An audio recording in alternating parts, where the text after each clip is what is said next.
The Love Story, qui est la suite de Comment bien rater ses vacances, qui a été promu au club, non pas au club, au Salon du Livre de Montreuil, avec le jukebox ado, qui a été adoré par les ados, parce que c'est sous forme un peu de journal intime de Maxime, qui est...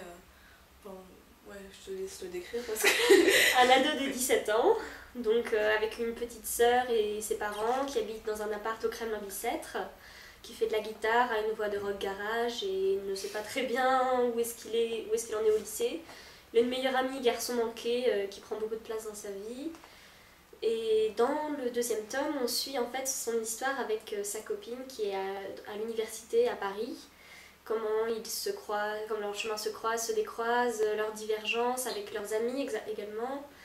Donc comment ils se retrouvent tous les deux, c'est assez touchant, c'est marrant parce que Maxime il a parfois un comportement de gamin, donc on peut pas s'empêcher de rigoler et de se dire mais t'aurais pas dû faire ça, t'aurais dû faire ça, c'est n'importe quoi, et de sourire parce qu'il a 17 ans mais il est touchant, il est très touchant. Et très drôle aussi. Ouais, et l'humour noir du roman est mortel en fait. On est mort de rire dans son lit comme des idiots à minuit avec les parents qui viennent te demander qu'est-ce que tu es en train de faire. Et non, sincèrement, j'ai jamais autant ri avec un livre. Il est extrêmement drôle, il est attachant, le personnage est attachant, son histoire, les questions qu'il se pose. Ses relations avec ses parents, avec sa grand-mère, avec son oncle, avec tout le monde. Avec sa petite sœur aussi. Voilà, puis, super, en même temps il est super négatif et super positif. Puis il a des... Comment on appelle ça?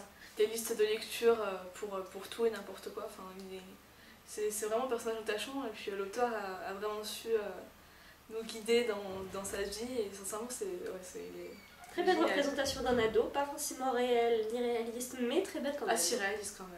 Si.